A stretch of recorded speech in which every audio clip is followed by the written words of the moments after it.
নমস্কার বন্ধুরা, আমাদের অদ্ভুত চ্যানেলে আপনাদের স্বাগত। শুরু হচ্ছে আমাদের চ্যানেলের নতুন ডকুমেন্টারি সিরিজ কে ওখানে, এর দ্বিতীয় পর্ব, যা আপনারা দেখতে পাবেন প্রতি রবিবার ঠিক রাত্রি 8টায়। আজকের আমি তোমাদের এমন একটি গল্প বলতে যাচ্ছি যা আমি আজ পর্যন্ত কখনো ভুলতে পারিনি। বিশ্বাস করো বা না করো, এই ঘটনাটি আমার মনে আজও আতঙ্কের সৃষ্টি করে। হোটেল বারান্দার সেই রাতের কথা ভাবলে আজও আমার শরীরের রক্ত হিম হয়ে আসে। ঘটনাটা বছর 5 আগের। তখন আমি কলকাতা থেকে কিছুটা দূরে একটা কোম্পানিতে কাজ করতাম এবং সেখানে একটা বাড়িতে ভাড়া করে থাকতাম। তবে কাজের সূত্রে প্রায়শই কলকাতায় যেতে হতো। একদিন হঠাৎ করে আমার কাছে কোম্পানির ম্যানেজারের ফোন আসে। কাজের জন্য আমাকে কয়েকদিনের জন্য কলকাতার প্রাণকেন্দ্রে যেতে হয়। বেশ কিছুদিন সেখানে থাকতে হবে শুনে আমি হোটেল খুঁজতে শুরু করি।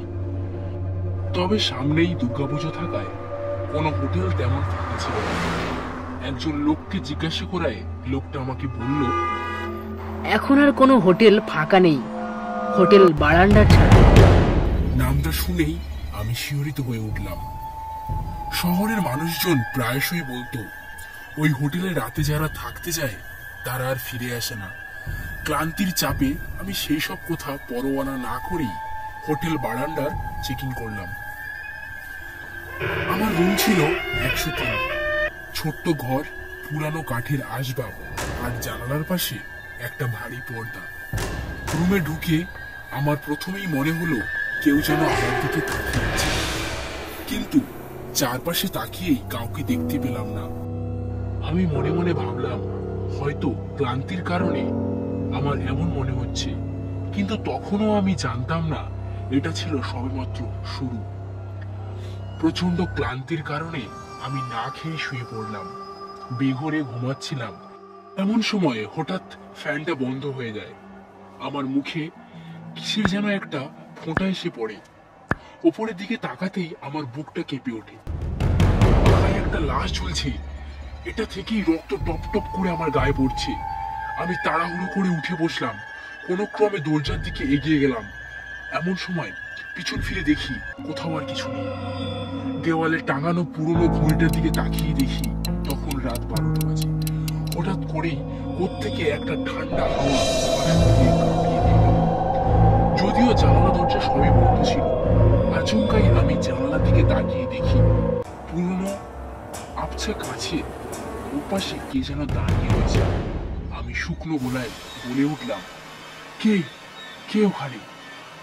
হঠাৎ দেখি একটা সাদা শাড়ি পরা মহিলা আমার দিকে তাকিয়ে রয়েছে, যার মুখ সম্পূর্ণ ঢাকা আর চোখের কোণে থেকে গড়িয়ে পড়ছে তাজা রক্ত। আমার গলা শুকিয়ে গেল, শরীর নিথর হয়ে গেল। কিন্তু এ কি, কেউ তো কোথাও নেই। তবে কি আমার চোখের ভুল ছিল? নিশ্চয়ই তাই হবে, না হলে এত রাতে কে ওখানে আসবে? আমি আবার শুয়ে পড়লাম।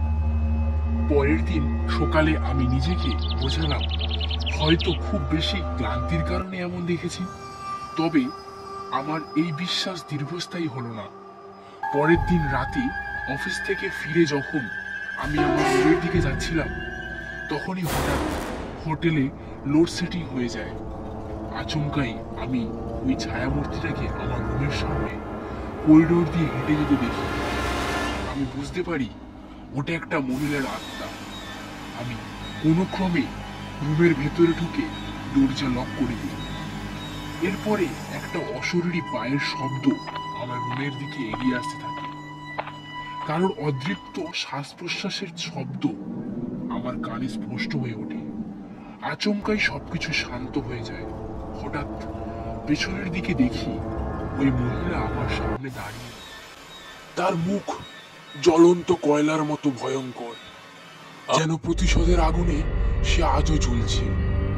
ভয়ে আমার হার্ট ফেল হয়ে যাচ্ছিল। এমন সময় কারেন্ট চলে আসে। আমি দৌড়ে রিসেপশনে চলে গেলাম। রিসেপশনে গিয়ে লোকটাকে জিজ্ঞাসা করতে লোকটা বলল, আপনি 103 নম্বর রুমে আছেন তো?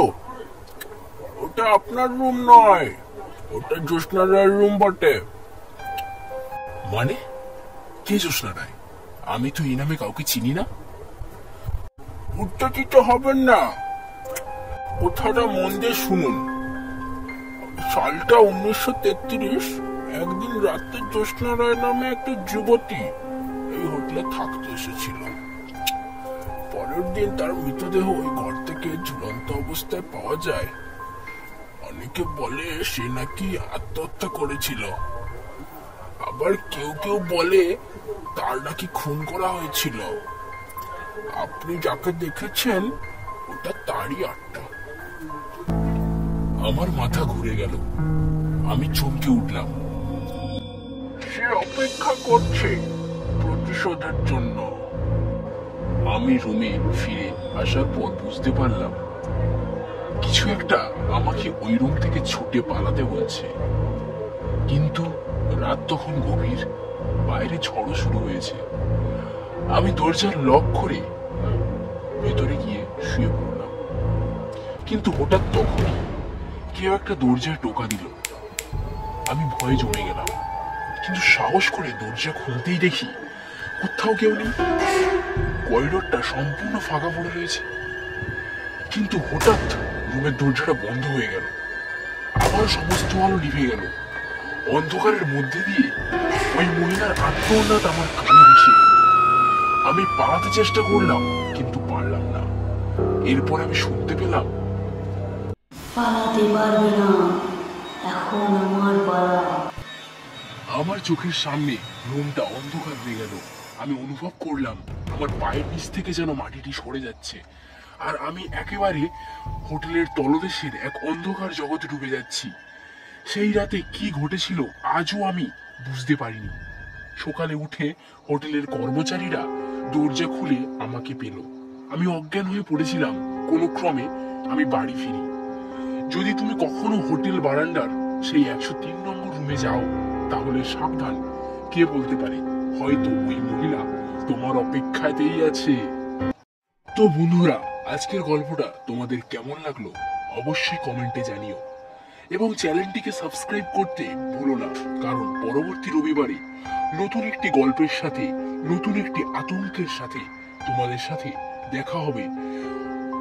নমস্কার।